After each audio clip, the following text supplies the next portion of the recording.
Phone silent में कर लो। Start हो गया सर।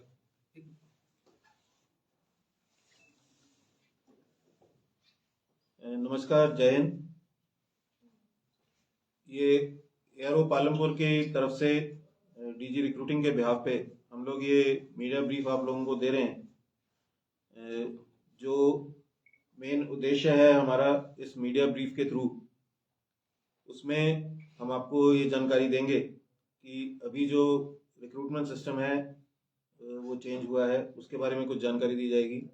रजिस्ट्रेशन प्रोसेस में थोड़ा चेंज आया है, उसकी जानकारी दी जाएगी। और इसका डिटेल मैं अभी आपको अगले कुछ मिनटों में बताऊंगा। सबसे पहले ये जानकारी आपको देना चाहता हूं कि जो इस साल की रिक्रूटमेंट है अग्निवीर जी के लिए, वो रजिस्ट्रेशन ऑलरेडी ओपन है। इसका लिंक ज्वाइन इंडिया नामी वेबसाइट के ऊपर डाल दिया गया है। इसके लिए आप www.joinindianarmy.nic.in पे लॉगिन करके आप अपना रजिस्ट्रेशन और अपना एप्लीकेशन अपलोड कर सकते हैं। इसमें मेन जानने वाली बातें ये हैं कि इस साल से जो रिक्रूटमेंट प्रोसेस के अंदर चेंज आया है, जो कैंडिडेट्स अपना रजिस्ट्रेशन पूरा कर देते हैं वो पहले एक ऑनलाइन कॉमन एंट्रेंस एग्जाम में अपीयर होंगे, जिसकी डेट्स 17 अप्रैल से लेकर 30 अप्रैल तक तय की गई हैं। ये online common entrance exam total all over India 176 centres में होगा, जिसके अंदर हिमाचल के 8 सेंटर्स इंक्लूडेड हैं, जिनमें पालमपुर, कांगड़ा, ऊना, कुल्लू, हमीरपुर, मंडी, बिलासपुर और नाहन शामिल हैं। सभी कैंडिडेट्स इन एग्जाम सेंटर्स में अपीयर होंगे। इसके अलावा यदि कोई एग्जाम सेंटर आपको नजदीक पड़ता है जो कि स्टेट के अंदर नहीं है, आप उस एग्जाम सेंटर के अंदर भी अपना ऑनलाइन कॉमन एंट्रेंस एग्जाम दे सकते हैं। इसके बारे में थोड़ी जानकारी ये बता दूं कि ये कंप्यूटर बेस्ड टेस्ट है और ये टेस्ट किस प्रकार से होगा, इसी का एक डेमो वीडियो और एक practice test join Indian army website पे ही अपलोड कर दिया गया है। सभी कैंडिडेट्स वहां जाकर इन वीडियोस को देख सकते हैं, ऑनलाइन प्रैक्टिस टेस्ट ले सकते हैं, जिससे उनको अंदाजा हो जाएगा कि किस प्रकार से टेस्टिंग होगा। जो अभी कुछ रजिस्ट्रेशन के बारे में बताना चाहूंगा। सबसे पहले कि इस बार से रजिस्ट्रेशन की टोटल कुछ एंट्री फी है। जो रजिस्ट्रेशन फी है टोटल 250 रुपए तय की गई है कैंडिडेट द्वारा। यही जो एक्चुअल रजिस्ट्रेशन फीस है वो 500 रुपए है और जो 250 रुपए आपके लिए गवर्नमेंट पे करेगी जो कोई भी सक्सेसफुली रजिस्टर कर रहा है। रजिस्ट्रेशन के दौरान कुछ इंपॉर्टेंट चीजें जो कैंडिडेट्स को ध्यान में रखनी है वो इस प्रकार हैं। सबसे पहले आप अपना जो डेटा फिल करते हैं, क्योंकि आमतौर पे क्या होता है, कैंडिडेट्स अपने किसी भी इंटरनेट कैफे पे, साइबर कैफे पे जाके वहां उनसे साइबर कैफे ओनर से ही अपना डेटा फिल करवाते हैं, तो उसमें बहुत सारी गलतियां हो जाती हैं। तो अपने डेटा का ध्यान रखिए कि जो उसके अंदर आप अपने मार्क्स, अपना तहसील, जिला, अपना नाम, डेट ऑफ बर्थ वगैरह जो भर रहे हैं, जो मार्क्स भर रहे हैं, क्वालिफिकेशन भर रहे हैं, वो सही है। दूसरी बात, जो आप ईमेल और मोबाइल नंबर वहां पे एंटर करते हैं, उस मोबाइल नंबर और ईमेल को आपके पास एक्सेस होना चाहिए। आप लोग वो ईमेल और मोबाइल नंबर इस्तेमाल कर सकते होने चाहिए, क्योंकि आप इसके बाद जितनी भी इंफॉर्मेशन रजिस्ट्रेशन के बाद से लेके आपका एडमिट कार्ड एग्जाम के लिए, आपका एडमिट कार्ड रैली के लिए, उसके अलावा जो आगे की जो इंफॉर्मेशन है वो इसी ईमेल और मोबाइल नंबर पे एसएमएस द्वारा भेजी जाएगी।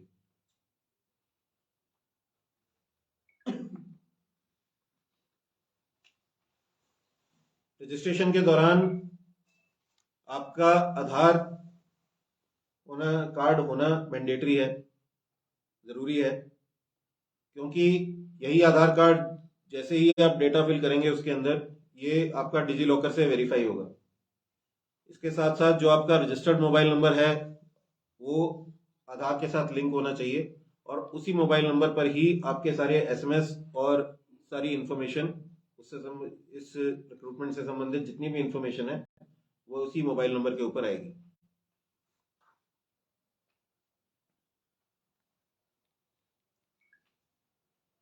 एक खास बात इसके दौरान बताना चाहूंगा, पिछले खास तौर से 1-2 सालों में ये हमारे जानकारी में आया है कि जब आप इंटरनेट कैफे के ऊपर अपना डेटा किसी और से फिल करवाते हैं तो वो इंटरनेट कैफे वाले आपका पर्सनल डेटा मिसयूज करते हैं। हमारे पास ऑलरेडी अबाउट 28 केसेस की इंफॉर्मेशन है जहां पे कैंडिडेट्स ने अपना डेटा इंटरनेट कैफे के अंदर भरा था और उसके बाद इंटरनेट कैफे से उसका मिसयूज हुआ है, चाहे वो रिक्रूटमेंट के लिए हो चाहे किसी और पर्पज के लिए। तो आप अपनी पर्सनल सेफ्टी के लिए अपने पर्सनल डेटा के का ध्यान रखते हुए आप इस बात का ध्यान रखें कि आप जो भी वो डेटा फिल कर रहे हैं पहले तो आप कोशिश करें खुद फिल करने की, और यदि आप किसी और से फिल करवा भी रहे हैं तो उसके बाद अपना पासवर्ड तुरंत चेंज कर दें, जो केवल आपको पता होना चाहिए, और उसके बाद उस पासवर्ड को आप अपने पास नोट करके रखिए, जिससे आप बाद में भी अपने फॉर्म को अगर एक्सेस करना चाहते हैं तो आप उसे एक्सेस कर सकें। कुछ जो मेन प्रॉब्लम्स आ रही हैं रजिस्ट्रेशन के दौरान, जो कि 16 मार्च को 16 फरवरी को खुल गया था और 15 मार्च तक ये रजिस्ट्रेशन ओपन है। हम लोग अलग अलग कॉलेजेस में, आईटीआईज में जाके ऑलरेडी लेक्चर लेके आ चुके हैं, लेकिन जिन कैंडिडेट्स को ये लेक्चर सुनने का मौका नहीं मिला या जहां हम नहीं जा पाए हैं, वो सभी कैंडिडेट्स भी इस बात का ध्यान रखें कि जो इश्यूज मैंने अभी आपको बताए हैं।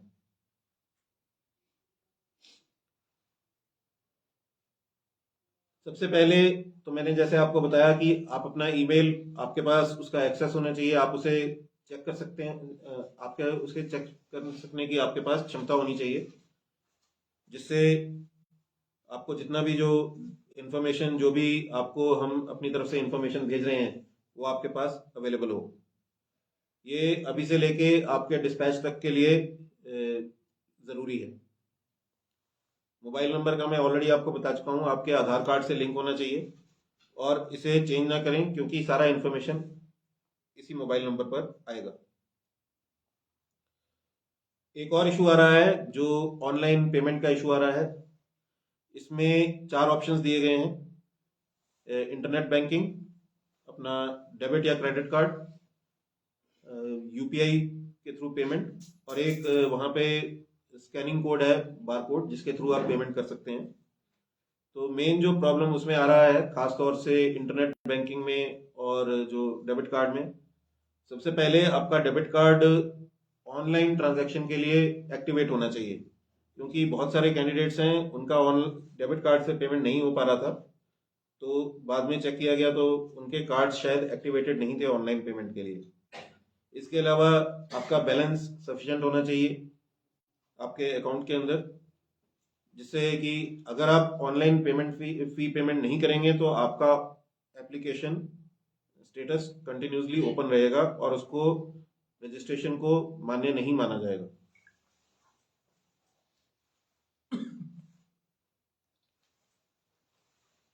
रजिस्ट्रेशन के दौरान कोई भी आपको दिक्कत आती है तो वहीं आपके वेबसाइट में ही एक के थ्रू आप हमारे पास क्वेरी रेज कर सकते हैं, और वो क्वेरी हम अपने एंड पे या डीजी रिक्रूटिंग के थ्रू रिजॉल्व करेंगे। इसके अलावा एक हेल्पलाइन नंबर एस्टेब्लिश किया गया है, आपकी जानकारी के लिए बता दूं, 7996157222। एक बार दोबारा बताऊंगा, 7996157222। आपकी रजिस्ट्रेशन से संबंधित कोई भी अगर कोई क्वेरी है, अगर कुछ जानकारी आप चाहते हैं तो आपको वहां से मिलेगी। इसके अलावा यहाँ एआरओ पालमपुर में आपके पास आप कभी भी हमें अप्रोच कर सकते हैं, जो भी आपकी कोई दिक्कत आ रही है, प्रॉब्लम आ रही है, हम उसको रिजॉल्व करेंगे।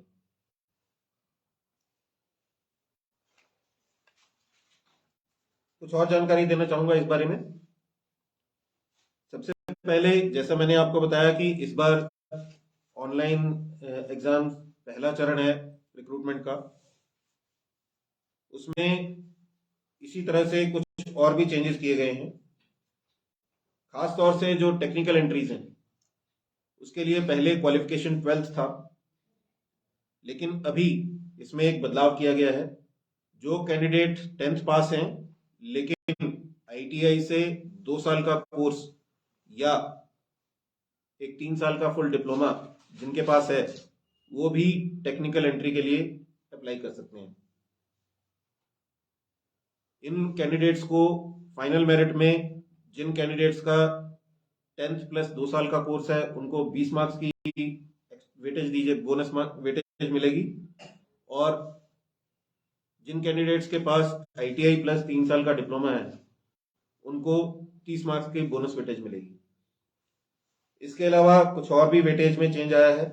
खास तौर से जो मेन बदलाव एक और आया है, एनसीसी सी सर्टिफिकेट होल्डर्स जिनको पहले रिटन एग्जाम से एग्जाम थे, जिनको रिटन नहीं देना पड़ता था, अभी उनको भी रिटन एग्जाम में अपेयर होना है, लेकिन उनको रिटन एग्जाम में फाइनल मेरिट के दौरान एनसीसी सी सर्टिफिकेट की बोनस वेटेज मिलेगी। इस बोनस वेटेज के टोटल 20 मार्क्स आपको फाइनल मेरिट में मिलेंगे। जो अन्य वेटेज थी NCC B certificate, A certificate holders की, वो वैसे की वैसे ही अनचेंज रहेगी। एक और जानकारी देना जरूरी है, अगर आप ऑनलाइन सीईई पास नहीं करते हैं तो आप रिक्रूटमेंट रैली के लिए नहीं आ पाएंगे। सिर्फ वही कैंडिडेट्स जो online common entrance exam clear करते हैं वही रिक्रूटमेंट रैली के लिए आएंगे। इस बार की रिक्रूटमेंट रैली प्लान की गई है जून के पहले महीने में। धर्मशाला का जो स्पोर्ट्स स्टेडियम है जहां पे सिंथेटिक ट्रैक है, वहां पे आपकी रैली प्लान की गई है। टेंटेटिव इसकी टाइमलाइन जून फर्स्ट वीक। इस साल केवल एक ही कॉमन एंट्रेंस एग्जाम होगा और यही जो साल के दोनों बैचेस के लिए हैं, यही इसी की वैलिडिटी रहेगी। इसके बाद कोई और नोटिफिकेशन इस साल इशू नहीं की जाएगी, कोई और एग्जाम इस साल होल्ड नहीं किया जाएगा।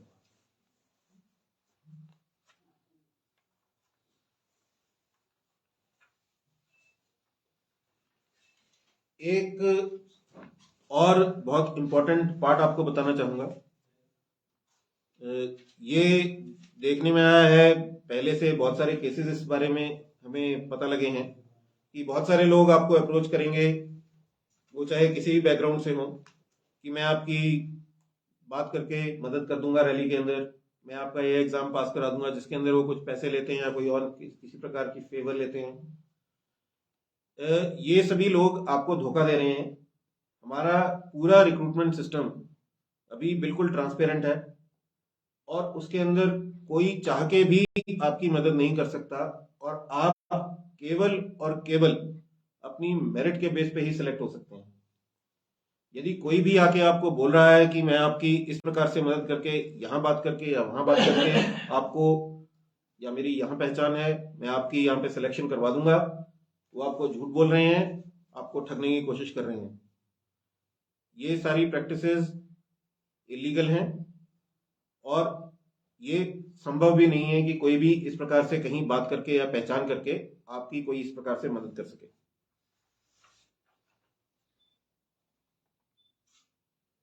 ये एक सुनहरी मौका है हमारे देश के युवाओं के लिए फौज को एक्सपीरियंस करने का, अपनी जिंदगी की ओर पहला कदम बढ़ाने का, जहां पे वो अग्निवीर के थ्रू एक अपने जीवन को एक नई दिशा देंगे।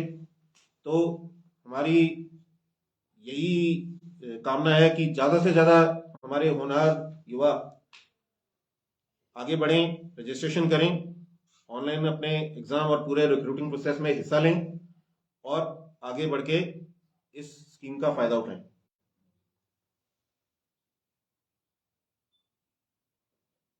ऑलरेडी हम एक बैच अग्निवीर का डिस्पैच कर चुके हैं और उसकी बहुत पॉजिटिव रिपोर्ट आ रही है। अभी हम सेकंड बैच के इसी प्रकार से उम्मीद कर रहे हैं कि उसी जोश से, उसी उल्लास से लोग आगे आएंगे और इसमें भारतीय सेना में शामिल होने का ये मौका इस्तेमाल करेंगे। धन्यवाद। सर, थोड़ी सी एक क्वेरी है कि जिनके पास 3 वर्ष का ITI डिप्लोमा होगा उनके लिए 30 मार्क्स का वेटेज रहेगा। जी हाँ। और जिनके पास 2 ईयर का रहेगा उनको 20 मार्क्स का। हाँ जी। और C सर्टिफिकेट NCC होल्डर्स के लिए भी 20 मार्क्स का जी हाँ। रहेगा। और सर एक और क्वेरी ये है कि जैसे आपने कहा कि गलतियां हो जाती हैं जब ऑनलाइन आप ये फॉर्म भरते हैं। हाँ जी।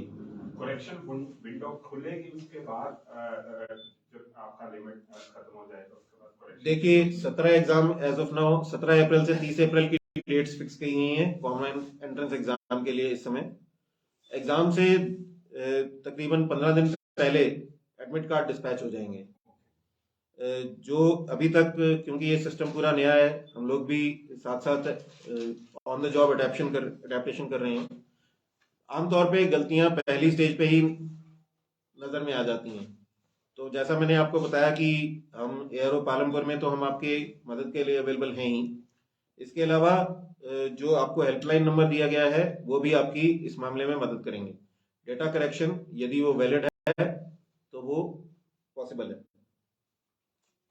सर फीस स्ट्रक्चर सभी कैटेगरीज के लिए सेम, इसमें कोई डिफरेंस नहीं।